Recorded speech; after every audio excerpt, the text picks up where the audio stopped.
ಸಾರಿ ಸಾರಿ, ಆಮೇಲೆ ಬರ್ತೀನಿ. ಭಾಗ್ಯ it's okay, ಬನ್ನಿ ಪ್ಲೀಸ್ ಬನ್ನಿ. ಅಲ್ಲ ಪರವಾಗಿಲ್ಲ. ಅಯ್ಯೋ ಪ್ಲೀಸ್ ಬನ್ನಿ. ಗುರ್ತು ಸಿಗ್ಲಿಲ್ವಾ? ಅರೆ ಅದಿ ಏನ್ ಈಗ ಕೇಳ್ತಾ ಇದೀರಾ?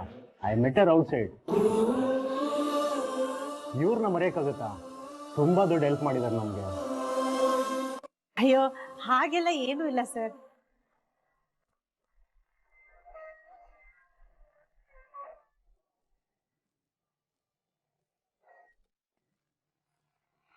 ಏನೂ ಇಲ್ಲ ಅಂತ ನೀವ್ ಹೇಳ್ಬೋದು ಭಾಗ್ಯ ಅವರೇ, ಆದ್ರೆ ಹೆಲ್ಪ್ ಪಡ್ಕೊಂಡಿರೋದು ನಮ್ಗೆ ಗೊತ್ತಲ್ವಾ? ಥ್ಯಾಂಕ್ ಯು ಸೋ ಮಚ್ ಭಾಗ್ಯ ಅವರೇ, ಥ್ಯಾಂಕ್ ಯು. ಅವತ್ತು ನೀವಿಲ್ಲ ಅಂತಿದ್ರೆ ನನ್ನ ಮಗಳ ಸ್ಥಿತಿ ಏನಾಗ್ತಿತ್ತು ಏನೋ ಇಮ್ಯಾಜಿನ್ ಮಾಡ್ಕೊಳಕ್ಕಾಗಲ್ಲ ಭಾಗ್ಯ ಅವರೇ. ತುಂಬಾ ದೊಡ್ಡ ಹೆಲ್ಪ್ ಆಯ್ತು ನಿಮ್ಮಿಂದ. ಅಯ್ಯೋ ಇಟ್ಸ್ ಓಕೆ ಸರ್. ಭಾರ್ಗವ್, ನಿಮ್ಗಷ್ಟೇ ಅಲ್ಲ, ನನಗೂ ತುಂಬಾ ಹೆಲ್ಪ್ ಆಗಿದೆ. ಎಸ್ ಆದಿ, ಹೌದು. ಆ ಫೈಲ್ ಏನಾದ್ರು ಸಿಕ್ಕಿಲ್ಲ ಅಂದಿದ್ರೆ ಆದಿ, ನಾವೆಲ್ಲರೂ ವಾಕ್ಔಟ್ ಮಾಡ್ಬಿಡ್ತಿದ್ರಿ. ಈ ಬಿಸ್ನೆಸ್ ಡೀಲ್ ಆಗೋದು ತುಂಬಾ ಕಷ್ಟ ಆಗೋದು. ಹಾಗೆ ನೋಡಕ್ ಹೋದ್ರೆ ನಿಮ್ಮಿಂದನೇ ಈ ಬಿಸ್ನೆಸ್ ಪ್ಲಾನ್ ಓಕೆ ಆಗಿದೆ. ಸರಿಯಾಗಿ ಹೇಳಿದ್ರಿ ಭಾರ್ಗವ್. ನಾನು ಇವ್ರಿಗೆ ಅದನ್ನೇ ಹೇಳ್ತಾ ಇದ್ದೆ, ನಿಮ್ಮಿಂದನೇ ಪ್ರಾಜೆಕ್ಟ್ ಓಕೆ ಆಗಿರೋದು ಅಂತ. ಇವ್ರು ಕೇಳ್ತಾನೆ ಇರ್ಲಿಲ್ಲ. ಈಗ ನೋಡಿ, ಅವ್ರ ಬಾಯಿಂದಾನೆ ಬಂತು ತಾನೆ. ಅದಿಯವ್ರೆ, ನಾನು ನಿಮ್ಮ ಹತ್ರ ಸ್ವಲ್ಪ ಮಾತಾಡ್ಬೇಕಿತ್ತು. ಹಾ ಹೇಳಿ. ಅದು ಒಂಚೂರು ಪರ್ಸನಲ್ ಆಗಿ ಮಾತಾಡ್ಬೇಕಿತ್ತು. Gentleman, lady, may I? Yes please Adi, ನಾವು ಗೆಸ್ಟ್ ಲಾಂಚ್ ಅಲ್ಲಿ ವೇಟ್ ಮಾಡ್ತಿರ್ತೀರಿ.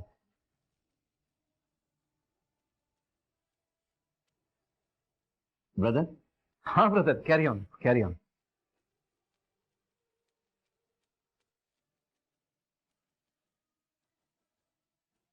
ಭಾಗ್ಯ, ಕೂತ್ಕೊಳ್ಳಿ. ಇಲ್ಲ ಪರವಾಗಿಲ್ಲ. ಪ್ಲೀಸ್ ಕೂತ್ಕೊಳ್ಳಿ.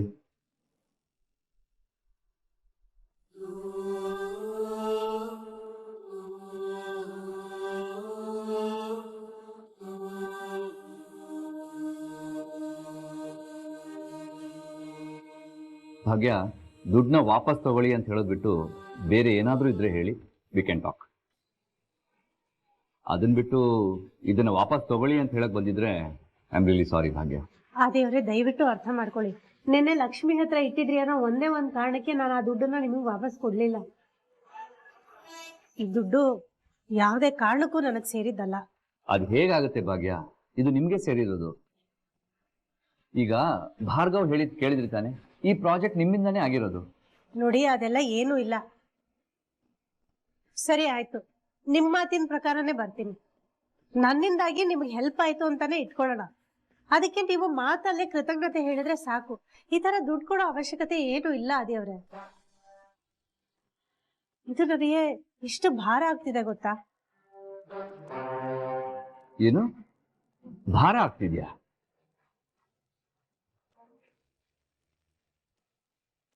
ಏನ್ ಭಾಗ್ಯ ಹೀಗೆ ಹೇಳ್ತಿದ್ದೀರಾ?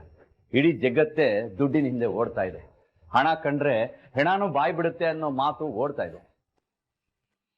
ಇಷ್ಟೆಲ್ಲ ಆಗ್ತಿರೋವಾಗ ದುಡ್ಡು ಭಾರ ಅಂತ ಹೇಳ್ತಿರೋ ಮೊದಲನೇ ವ್ಯಕ್ತಿ ನೀವು.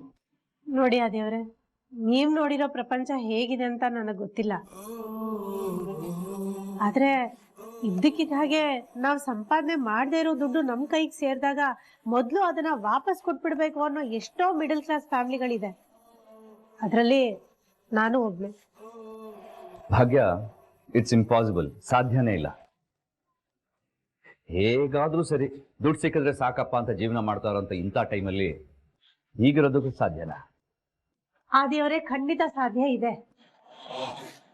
ನಂತರ ಜೀವನ ನಡೆಸ್ತಿರೋ ಪ್ರತಿಯೊಬ್ಬರಿಗೂ ಈ ತರ ದುಡ್ಡು ಬಂದಾಗ ಭಾರ ಅಂತಾನೆ ಅನ್ಸೋದು. ಅದರಲ್ಲೂ 4 ಜನರ ಮಧ್ಯೆ ಜೀವನ ಮಾಡಿ ಅವ್ರ ಜೊತೆ ಕಷ್ಟ ಸುಖಗಳನ್ನ ಹಂಚ್ಕೊಂಡು ದಿನ ಅವ್ರ ಜೊತೆ ಮಾತಾಡ್ತಾ ಬದುಕುವಂತ ನಮ್ಮಂತ ಮಿಡಲ್ ಕ್ಲಾಸ್ ಫ್ಯಾಮಿಲಿಗಳಿಗೆ ಈ ತರ ಬದುಕೋದು ತುಂಬಾನೇ ಕಷ್ಟ. ಭಾಗ್ಯ, ಇದರಿಂದ ಏನಾದ್ರೂ ಹಾಳಾಗತ್ತೆ ಅನ್ನೋದಾದ್ರೆ ಈ ದುಡ್ಡು ಭಾರ ಆಗತ್ತೆ, ನಾನು ಒಪ್ಕೋತೀನಿ. ಆದ್ರೆ ನೀವು ಇದನ್ನ ಅಂತದಕ್ಕೆ ಏನು ಉಪಯೋಗಿಸಲ್ಲ ಅಂತ ನಂಗೆ ತುಂಬಾ ಚೆನ್ನಾಗಿ ಗೊತ್ತು. ಇದನ್ನ ನಿಮ್ ಮನೆ EMI, ಮಕ್ಕಳ ಸ್ಕೂಲ್ ಫೀಸು, ಎಲ್ಲದಕ್ಕಿಂತ ಮುಖ್ಯವಾಗಿ ನಿಮ್ ಕೈ ತುತ್ತು ಬಿಸ್ನೆಸ್ ಇದೆಯಲ್ಲ, ಅದಕ್ಕೆ ಹೆಲ್ಪ್ ಆಗುತ್ತೆ ತಾನೆ. ಅದಕ್ಕೆ ಬಳಸ್ಕೊಳ್ಳಿ. ಆವಾಗ ಈ ಭಾರ ಆಗುವಂಥದ್ದು ಏನಿದೆ? ಅದೇವ್ರೆ, ನಿಮ್ಮ ಜಾಗದಲ್ಲಿ ನಿಂತ್ಕೊಂಡು ದುಡ್ಡನ್ನ ಹೀಗ್ ಬಳಸ್ಕೋ ಹಾಗ್ ಬಳಸ್ಕೋ ಅಂತ ಹೇಳೋದು ತುಂಬಾನೇ ಸುಲಭ. ಆದ್ರೆ ರಿಯಾಲಿಟಿಲಿ ಜೀವನ ಮಾಡೋದು ಎಷ್ಟು ಕಷ್ಟ ಇದೆ ಅಂತ middle class family. I know ಭಾಗ್ಯ ನೀವೇನ್ ಹೇಳ್ತೀರಾ ಅಂತ. ಇದೆಲ್ಲ ನಿಮ್ಗೆ ಅರ್ಥ ಆಗಲ್ಲ. ಅನುಭವಿಸಿರೋ ನಮ್ಮಂತ ಮಿಡ್ ಕ್ಲಾಸ್ ಅವ್ರಿಗೆ ಮಾತ್ರ ಗೊತ್ತು ಅಂತ ತಾನೆ.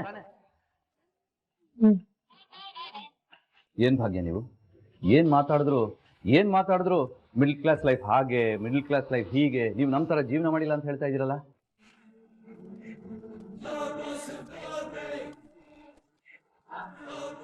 ಸರಿ ಆಗಿದ್ದಾಗಿ ಒಂದು ವಾರ ನಾನು ನಿಮ್ ತರ ಜೀವನ ಮಾಡಿ ನೋಡಿ.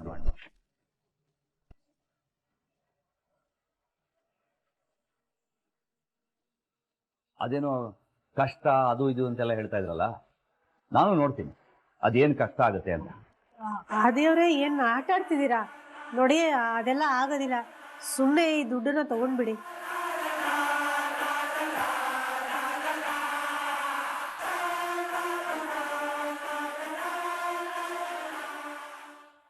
ನೋಡಿ ಭಾಗ್ಯ, ನೀವು ಹೇಳ್ದಾಗೆಲ್ಲ ಕೇಳಕ್ಕಾಗಲ್ಲ.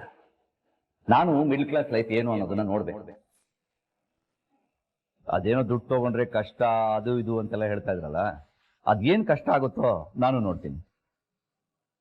ಭಾಗ್ಯ, ನೀವು ಹೇಳ್ತಾ ಇರೋ ಅಷ್ಟನ್ನು ನಾನು ಚೆಕ್ ಮಾಡ್ಬೇಕು. ದೇವ್ರೆ ಏನ್ ತಮಾಷೆ ಮಾಡ್ತಿದ್ದೀರಾ? ಇಲ್ಲ, ನಿಜಾನೇ ಹೇಳ್ತಾ ಇದ್ದೀನಿ. ನಾನು ಇದನ್ನ ಚಾಲೆಂಜ್ ಆಗಿ ತಗೋತಾ ಇದ್ದೀನಿ. ನಾನೇನಾದ್ರೂ ಈ ಚಾಲೆಂಜ್ ಅಲ್ಲಿ ವಿನ್ ಆದ್ರೆ ನನ್ನ ಏನು ಕ್ವೆಶ್ಚನ್ ಮಾಡದೆ ಈ ದುಡ್ಡನ್ನ ನೀವು ತಗೋಬೇಕು. ಅಕಸ್ಮಾತ್ ಈ ಚಾಲೆಂಜ್ ಅಲ್ಲಿ ನಾನೇನಾದ್ರೂ ಸೋತ್ರೆ ನಿಮ್ಮನ್ನ ಏನು ಕ್ವೆಶ್ಚನ್ ಮಾಡದೆ ಈ ದುಡ್ಡನ್ನ ನಾನೇ ಬಂದು ನಿಮ್ಮ ಹತ್ರ ವಾಪಸ್ ತಗೊಂಡು.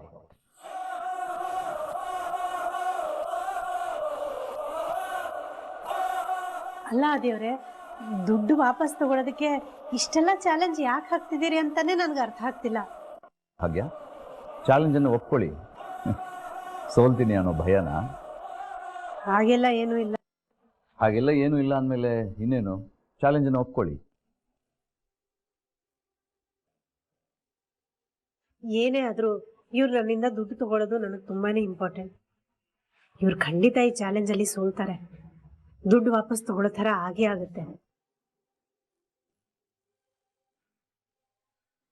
ಭಾಗ್ಯ, ಏನ್ ಅಷ್ಟೊಂದು ಯೋಚನೆ ಮಾಡ್ತಾ ಇದ್ದೀರಾ? ಚಾಲೆಂಜ್ ತಗೊಳ್ಳೋ ನಾನೇ ಒಪ್ಕೊಂಡಿದ್ದೀನಿ, ಇನ್ನೇನಾಗ್ಬೇಕು? ದೇವ್ರೆ ನೋಡಿ, ಆಕ್ಚುಲಿ ಅದಷ್ಟು ಸುಲಭ ಅಲ್ಲ. ನೀವೀಗ ಜೀವಿಸ್ತಾ ಇರೋ ಜೀವನಕ್ಕೂ ನಮ್ ಜೀವನಕ್ಕೂ ತುಂಬಾನೇ ಅಜಗಜಾಂತರ ಇದೆ. ಅದನ್ನೆಲ್ಲದನ್ನು ನೀವು ಬದಲಾಯಿಸ್ಬೇಕಾಗತ್ತೆ. ಆಗ್ಲಿ, ಖಂಡಿತ ಬದಲಾಯಿಸ್ಕೋತೀನಿ. ಅದೇನು ಅಂತ ಹೇಳಿ.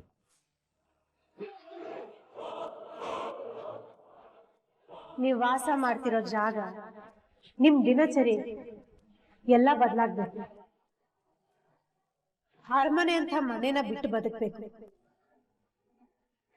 ಹೀಗ್ ಹೇಳ್ತೀನಿ ಅಂತ ತಪ್ಪು ತಿಳ್ಕೊಬೇಡಿ ದೇವ್ರೆ. ಆದ್ರೆ ನೀವ್ ಪ್ರತಿದಿನ ಆಫೀಸ್ಗೆ ಹೋಗ್ಬೇಕು ಅಂತ ರೆಡಿ ಆದ ತಕ್ಷಣ ನಿಮ್ ಬಟ್ಟೆ ಇಸ್ತ್ರಿ ಮಾಡಿ ರೆಡಿ ಆಗಿರುತ್ತೆ. ಅದನ್ನ ಹಾಕೊಂಡು ನೀವು ಡೈನಿಂಗ್ ಟೇಬಲ್ ಹತ್ರ ಬಂದ ತಕ್ಷಣ ತಿನ್ನೋದಿಕ್ಕೆ ತಿಂಡಿ ರೆಡಿ ಆಗಿರುತ್ತೆ. ತಿಂಡಿ ತಿಂದು ಆಫೀಸ್ಗೆ ಹೊರಟ್ರೆ ಆಫೀಸ್ಗೆ ತಲುಪೋದಕ್ಕೆ ಕಾರು ರೆಡಿ ಆಗಿರುತ್ತೆ. ಇದನ್ನೆಲ್ಲ ಮಾಡೋದಕ್ಕೆ ಒಬ್ಬೊಬ್ರು ಜನನೂ ಇರ್ತಾರೆ. ಆದ್ರೆ ನಮ್ ಮಿಡಲ್ ಕ್ಲಾಸ್ ಅವ್ರ ಜೀವನ ಹಾಗಲ್ಲ ದೇವ್ರೆ. ಎಲ್ಲ ಕೆಲ್ಸನೂ ನಾವೇ ಮಾಡ್ಕೋಬೇಕು. ಅದಕ್ಕೆ ಹೇಳಿದ್ದು ನಿಮ್ ದಿನಚರಿನೇ ಬದಲಾಗ್ಬೇಕು ಅಂತ. ಸರಿ, ಹಾಗಾದ್ರೆ ನಾನಿರೋ ಜಾಗ ನನ್ನ ಡೈಲಿ ರುಟೀನ್ ಪ್ರಾಬ್ಲಮ್ ಆಗುತ್ತೆ ಅನ್ನೋದಾದ್ರೆ ಆ ಜಾಗ ಬಿಟ್ಟು ಬರೋಕ್ಕೂ ನಾನು ರೆಡಿ.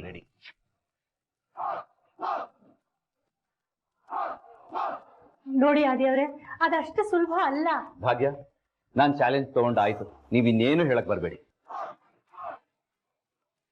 ಸರಿ ಆಗ್ಲಿ, ನೀವಾಗ ನೀವೇ ಇಷ್ಟೆಲ್ಲ ಹೇಳ್ತಿದ್ದೀರಿ ಅನ್ನೋ ಕಾರಣಕ್ಕೆ ನಾನು ಇದನ್ನ ಒಪ್ಕೋತಾ ಇದ್ದೀನಿ. ಅಕಸ್ಮಾತ್ ನೀವು ಚಾಲೆಂಜ್ ಅಲ್ಲಿ ಸೋತ್ರೆ ಖಂಡಿತ ದುಡ್ಡನ್ನ ವಾಪಸ್ ತಗೊಳ್ತೀರಿ ತಾನೆ? ಖಂಡಿತ ತಗೋತೀನಿ. ಈ ಆದಿಶ್ವರ್ ಕಾಮತ್ ಯಾವತ್ತೂ ಕೊಟ್ಟ ಮಾತನ್ನ ತಪ್ಪಲ್ಲ. ಆದ್ರೆ ಒಂದು ವಿಷಯ, ನಾನು ಉಳ್ಕೊಳಕ್ಕೆ ಜಾಗನ ನೀವೇ ಹುಡುಕ್ಬೇಕು. ಸರಿ, ಆಗ್ಬೋದು. ನಮ್ಮ ಮನೆ ಟೆರೆಸ್ ಮೇಲೆ ಒಂದ್ ರೂಮ್ ಖಾಲಿ ಇದೆ, ನೀವ್ ಅಲ್ಲೇ ಉಳ್ಕೋಬಹುದು.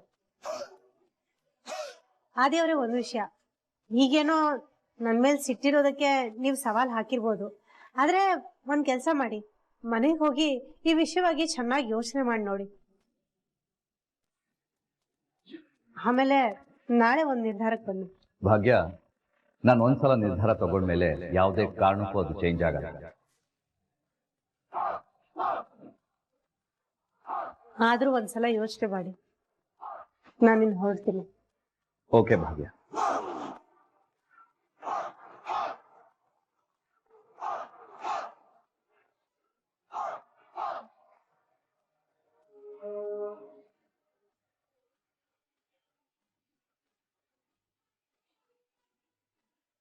ನೀವೀಗ ಜೀವಿಸ್ತಾ ಇರೋ ಜೀವನಕ್ಕೂ ನಮ್ ಜೀವನಕ್ಕೂ ತುಂಬಾನೇ ಅಜಗಜಾಂತರ ಇದೆ.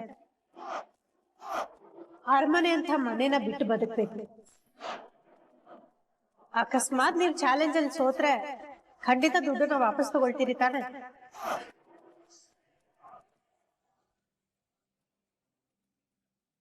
ಅದೇನಾಗುತ್ತೋ ಆಗಲಿ, ಚಾಲೆಂಜ್ ನಾನು ತಗೊಂಡೇ ತಗೋತೀವಿ. ಬ್ರದರ್, ಏ ಬ್ರದರ್ ಬನ್ನಿ. Brother, any problem?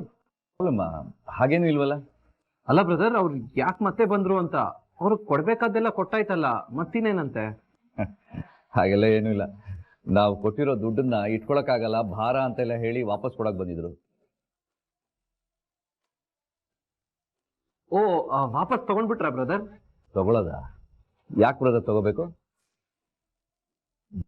ಅಂತ ಕೊಟ್ಟಿರೋದು ನಾನೇ, ಅದನ್ನ ಏನಾದ್ರೂ ವಾಪಸ್ ತಗೋತಾರ ಹೇಳಿ? ಅಲ್ಲ, ಅವರೇ ಇಟ್ಕೊಳಕ್ ತಯಾರಿಲ್ಲ, ಮತ್ತಿನ್ನೇನು? ಅವ್ರು ಅದನ್ನ ತಗೋತಾರೆ. ತಗೊಳ್ಳೋ ಹಾಗೆ ನಾನು ಮಾಡೇ ಮಾಡ್ತೀನಿ. ತಗೊಳ್ಳೋ ಹಾಗೆ ಮಾಡ್ತೀರಾ? ಏನ್ ಮಾಡ್ತೀರಾ ಬ್ರದರ್? ಚಾಲೆಂಜ್ ಅಲ್ಲಿ ಗೆಲ್ತೀನಿ ಅಷ್ಟೇ. ಚಾಲೆಂಜ್ ಗೆಲ್ಲೋದಾ?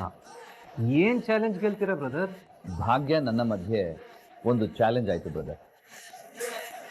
ಅದ್ರ ಪ್ರಕಾರ 7 ದಿನ ನಾನು ಮಿಡಲ್ ಕ್ಲಾಸ್ ಲೈಫ್ನ ಲೀಡ್ ಮಾಡಬೇಕು.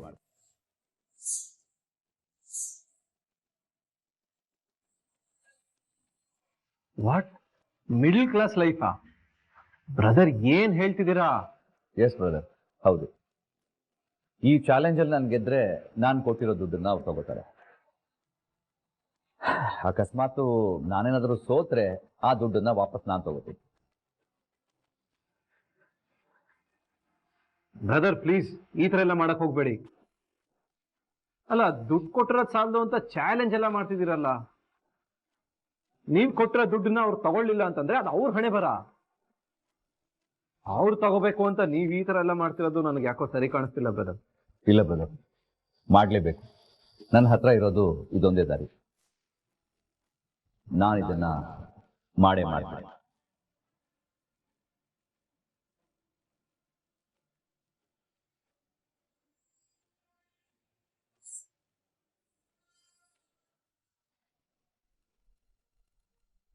ಕಿಶನ್, ತಗೋ ನೀರ್ ಕುಡಿ.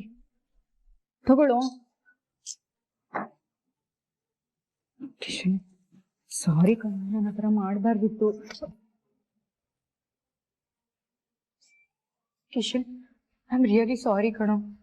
ನನ್ನ ಕಡೆಯಿಂದ ತಪ್ಪಾಗಿದೆ, ನಾನು ಒಪ್ಕೋತೀನಿ. ನನ್ನ ಹತ್ರ ಮಾಡಬಾರ್ದಿತ್ತು. ನಾನು ಕೇರ್ಫುಲ್ ಆಗಿ ಅಡ್ಗೆ ಮಾಡ್ಬೇಕಾಗಿತ್ತು. ಪೂಜಾ, ಇವಾಗ ಸಾರಿ ಕೇಳಿ ಏನ್ ಯೂಸು? ಸಿಂಪಲ್ ಆಗಿ ಒಂದು ರೈಸ್ ಬಾತ್ ಮಾಡಕ್ ಹೇಳಿದ್ದು, ಅದು ಸರಿಯಾಗಿ ಮಾಡಕ್ ಬಂದಿರ ಅಂದ್ರೆ ಹೇಗೆ ಹೇಳಿ ಪೂಜಾ? ನೀನ್ ಕುಕ್ ಮಾಡ್ತೀಯಾ, ನೀನ್ ಕುಕ್ ಮಾಡಿದ್ದೆಲ್ಲ ತಿಂದು ಮನೆಯವ್ರು ಖುಷಿ ಆಗ್ತಾರೆ ಅಂತ ಅನ್ಕೊಂಡಿದ್ದೆ.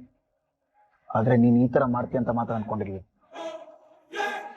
ಸಾರಿ ಕಿಶನ್, ನಾನು ಬೇಕು ಅಂತ ಇದನ್ನೆಲ್ಲ ಮಾಡ್ಲಿಲ್ಲ.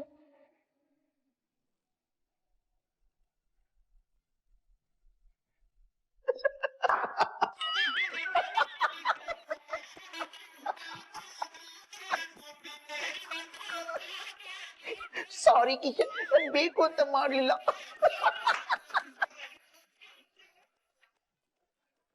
ಹೇ ಪೂಜಾ, ನಿನಗ್ ಪ್ರಾಂಕ್ ಯಾವುದು ನಿಜ ಯಾವುದು ಅಂತಾನೂ ಗೊತ್ತಾಗಲ್ವೇನೆ. ಅಂದ್ರೆ ನೀನ್ ಇವಾಗ ಮಾಡಿದ್ದು ಪ್ರಾಂಕಾ? ಇಲ್ಲ ಮತ್ತೆ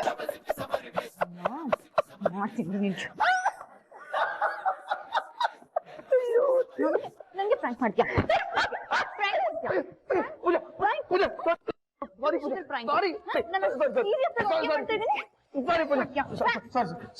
ಸಾರಿ ಸಾರಿ ಪೂಜಾ, ಬೇಜಾರು ಮಾಡ್ಕೋಬೇಡ. ಬೇಜಾರಲ್ಲ ಕಣೋ, ನಂಗೆ ಎಷ್ಟು ಭಯ ಆಗಿತ್ತು ಗೊತ್ತಾ? ಈ ಮನೆಯಲ್ಲಿ ಎಲ್ಲ ಹೇಳ್ಕೊಳ್ಳೋದಕ್ಕಿರೋ ಪರ್ಸನ್ ಅಂದ್ರೆ ಅದ್ ನೀನ್ ಒಬ್ನೇ. ನೀನೇ ಕೋಪ ಮಾಡ್ಕೊಂಡಿಲ್ಲ ಅಂತ ನಂಗೆ ಭಯ ಆಗೋಯ್ತು. ನೋವೇ ಪೂಜಾ, ನಿನ್ ಮೇಲೆ ನಾನು ಯಾವತ್ತೂ ಕೋಪ ಮಾಡ್ಕೊಳ್ಳಲ್ಲ. ನೀನ್ ಇಷ್ಟು ಎಫರ್ಟ್ ಹಾಕಿದ್ಯಲ್ಲ, ಅದೇ ಖುಷಿ ಕಣೆ ನನಗೆ. ಸ್ವಲ್ಪ ಆ ಕಡೆ ಆಗಿದೆ, don't worry. Thank you so much Kishan, ನನ್ನ ಇಷ್ಟೆಲ್ಲ ಅರ್ಥ ಮಾಡ್ಕೊಂಡಿದ್ಯಲ್ಲ. ಪೂಜಾ, ರೈಸ್ ಬಾತ್ ಏನ್ ಮಾಡಿದೆ? ಅಮ್ಮ ಅಡ್ಗೆ ಮನೇಲಿ ಇಟ್ಟಿದ್ದೀನಿ, ವಾರಿಜಕ್ಕ ಅದನ್ನ ಎಸಿತೀನಿ ಅಂತ ಹೇಳಿದ್ರು. ವಾರಿಜಕ್ಕಂಗ್ ಹೋಗಿ ಹೇಳು ಇಲ್ಲೆಲ್ಲೂ ಎಸಿ ಬೇಡ ಅಂತ. ಯಾಕೋ? ವಾರಿಜಕ್ಕಂಗೆ ಒಂದು ಹ್ಯಾಬಿಟ್ ಇದೆ, ರಾತ್ರಿ ಮಿಕ್ಕಿರೋ ಊಟ ಎಲ್ಲ ಇದ್ರೆ ಅದು ಬೀದಿ ನಾಯಿಗಳಿಗೆ ಹಾಕ್ತಾಳೆ. ನೀನ್ ಮಾಡಿರೋ ರೈಸ್ ಬಾತ್ ಏನಾದ್ರು ಅವುಗಳಿಗೆ ಹಾಕ್ಬಿಟ್ರೆ ಅಷ್ಟೇ ಕತೆ. ಆಮೇಲೆ ಆ ನಾಯಿಗಳೆಲ್ಲ ಅಡ್ರೆಸ್ ಹುಡ್ಕೊಂಡ್ ಬಂದ್ಬಿಡ್ತಾಳೆ, ಯಾರು ಮಾಡಿದ್ದು ಅಂತ. ಆಮೇಲೆ ನೀನು ಅಂತ ಗೊತ್ತಾಗಿ, ಅಮ್ಮ ತಾಯಿ ನೀನ್ ಯಾವತ್ತು ಈ ತರ ಅಡ್ಗೆ ಮಾಡ್ಬೇಡ ಅಂತ ಹೇಳಿದ್ರೆ. ಹೌದಾ?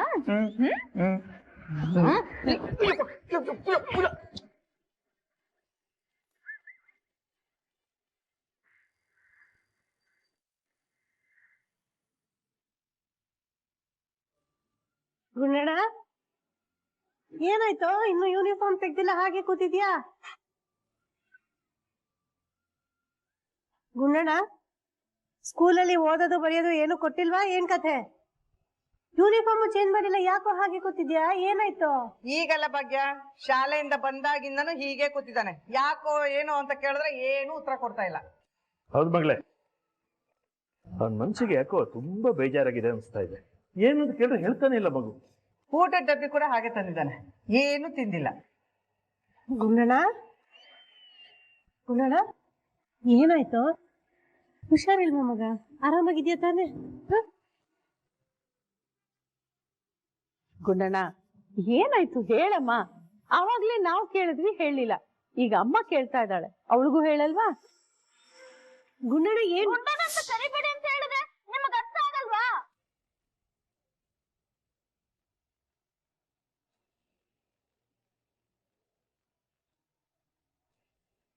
ಏಯ್ ತನ್ಮಯ್, ಯಾಕೋ ಹೀಗಾಡ್ತಿದ್ಯಾ? ಇಷ್ಟ ದಿನ ಗುಂಡಣ್ಣ ಅಂತ ಕರೆದ್ರೆ ಹಲ್ಕಿಸ್ತಾ ಇದ್ದೆ. ಅಕ್ಕ ನೋಡು, ನನ್ನ ಸುಮ್ನೆ ಇರಿಟೇಟ್ ಮಾಡಬೇಡ. ನಾನು ಇಷ್ಟ ದಿನ ಹೇಳಿಲ್ಲ ಅಂದ್ರೆ ಇವತ್ತು ಹೇಳ್ತಿದ್ದೀನಿ, ಕೇಳಿಸ್ಕೊ. ನನ್ನನ್ನ ಗುಂಡಣ್ಣ ಅಂತ ಕರಿಬೇಡಿ, ನನ್ಗದ್ ಇಷ್ಟ ಆಗಲ್ಲ.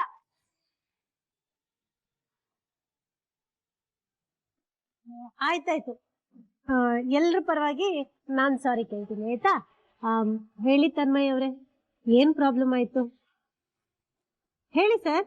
ಯಾಕೆ ಕೋಪ ಮಾಡ್ಕೊಂಡಿದ್ದೀರಿ? ಏನಾಗ್ಬೇಕಾಗಿತ್ತು ನಿಮ್ಗೆ? ಅಮ್ಮ, ನಾನ್ ಜಿಮ್ ಸೇರ್ಬೇಕು ಅಂತ ಇದ್ದೀನಿ, ಪ್ಲೀಸ್ ನನ್ನ ಸೇರಿಸ್ತೀಯಾ?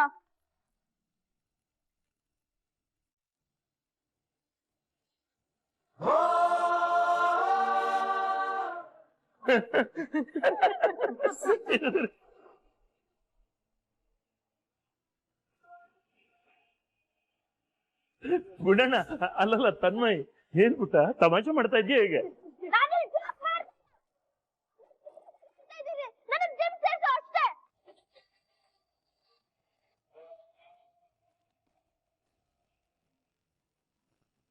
ಏಯ್, ಏನಾಗಿದೆ ನಿನಗೆ? ಜಮ್ಮು ಗಿಮ್ಮು ಏನು ಬೇಡ. ಈ ತರ ಗುಂಡ್ ಗುಂಡಾಗೆ ರಸಗುಲ್ಲ ತರ ಇದ್ರೇನು ಚಂದ. ನೀನು ಇಲ್ಲ, ನನ್ಗೆ ಈ ತರ ಇರಕ್ ಇಷ್ಟ ಇಲ್ಲ. ಅಮ್ಮ ಪ್ಲೀಸ್, ನನ್ ಹೇಗಾದ್ರೂ ಮಾಡಿ ಸಣ್ಣ ಆಗ್ಬೇಕು. ನಂಗೆ ಈ ತರ ಇರೋದು ಇಷ್ಟ ಇಲ್ಲ. ಅದಕ್ಕೆ ನನ್ನ ಜಿಮ್ ಸೇರ್ಸು, ಹೇಗಾದ್ರೂ ಕಷ್ಟಪಟ್ಟು ಸಣ್ಣ ಆಗ್ತೀನಿ. ಅಮ್ಮ, ಆಯ್ತಾಯ್ತು, ಸಾರಿ. ತನ್ಮಯ್ ನೋಡು, ನೀನಿನ್ನೂ ಸಣ್ಣ ಹುಡುಗ, ಜಿಮ್ ಸೇರೋ ವಯಸ್ಸಲ್ಲ ಬಂಗಾರ ನಿಂದು. ಅದೆಲ್ಲ ನನಗೆ ಗೊತ್ತಿಲ್ಲ ಅಮ್ಮ. ನಾನ್ ಜಿಮ್ ಜಾಯ್ನ್ ಆಗ್ಬೇಕು ಅಂದ್ರೆ ಜಾಯ್ನ್ ಆಗ್ಬೇಕು ಅಷ್ಟೇ. ತನ್ಮಯ್, ಆಕ್ಚುಲಿ ಏನಂದ್ರೆ ಜಿಮ್ಗೆ ಹೋದವರೆಲ್ಲ ಜಾಸ್ತಿ ಹೈಟ್ ಆಗಲ್ಲ ಕಣೋ. ನೀನ್ ಜಾಯ್ನ್ ಆದ್ರೆ ನೀನ್ ಶಾರ್ಟ್ ಆಗ್ತೀಯ, ಆಮೇಲೆ ಮತ್ತೆ ತಮಾಷೆ ಮಾಡ್ತಾರ ಕಣೋ. ಹೈಟ್ ಆಗಿಲ್ಲ ಅಂದ್ರೂ ಪರವಾಗಿಲ್ಲ ಅಕ್ಕ, ನಾನ್ ಸಣ್ಣ ಆಗ್ಬೇಕಷ್ಟೇ.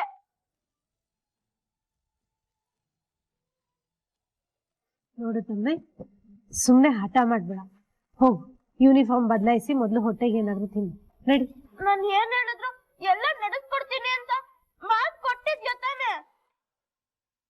ಇಷ್ಟು ದಿನ ನಮ್ಮ ಹತ್ರ ದುಡ್ಡು ಇರ್ಲಿಲ್ಲ, ಆದ್ರೆ ನಿಮ್ಗೆ ಗಿಫ್ಟ್ ಸಿಕ್ಕಿದೆ ತಾನೆ, ಅದನ್ನ ಯೂಸ್ ಮಾಡ್ಬಿಟ್ಟು ಜಾಯಿನ್ ಮಾಡ್ಬೋದು ತಾನೆ. ಆದ್ರೂ ನೀನ್ ಮಾಡ್ತಾ ಇಲ್ಲ, ಹೋಗಮ್ಮ. ಏ ಗುಂಡಣ್ಣ, ಅಲ್ಲ ತನ್ಮಯ್,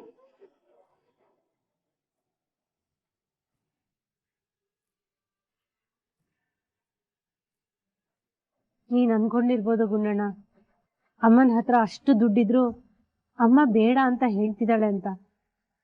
ಆದ್ರೆ ಆ ದುಡ್ಡು ನಂದಲ್ಲ ಗುಂಡಣ್ಣ, ನನ್ನನ್ನ ಕ್ಷಮಿಸ್ಬಿಡು. ಹೌದು, ನೀನ್ ಇಷ್ಟಪಟ್ಟಿದ್ ಎಲ್ಲಾನು ಕೊಡಿಸ್ತೀನಿ ಅಂತ ಹೇಳಿದ್ದೆ. ಆದ್ರೆ ಇವಾಗ ಸದ್ಯಕ್ಕೆ ನನ್ನ ಕೈಲಿ ಅದನ್ನ ಮಾಡಕ್ ಆಗ್ತಾ ಇಲ್ಲ.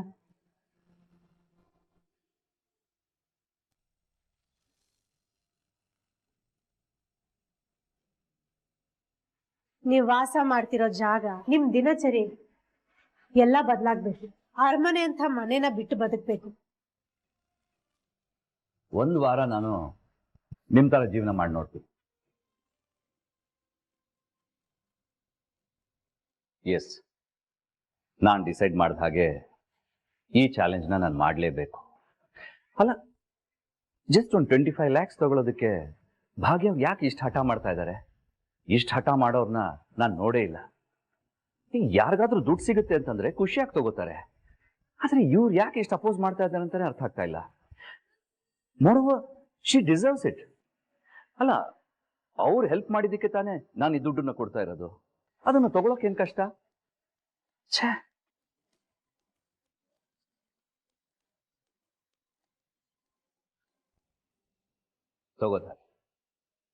ತಗೊಳ್ಳೇಬೇಕು. ಏನೇ ಆದ್ರೂ ಸರಿ, ಆ ದುಡ್ಡು ಅವ್ರ ಕೈ ಸೇರ್ಬೇಕು. ಅದಾಗಬೇಕು ಅಂತಂದ್ರೆ ನಾನು ಈ ಚಾಲೆಂಜ್ನ ಗೆಲ್ತೀನಿ ಕೂಡ. ಆದ್ರೆ ಯಾವುದೇ ಕಾರಣಕ್ಕೂ ಈ ಚಾಲೆಂಜ್ ಬಗ್ಗೆ ಮನೆಯವ್ರಿಗೆ ಗೊತ್ತಾಗಬಾರ್ದು. ಎಸ್, ಎಲ್ಲಾನು ಸೀಕ್ರೆಟ್ ಆಗಿ ಆಗಬೇಕು.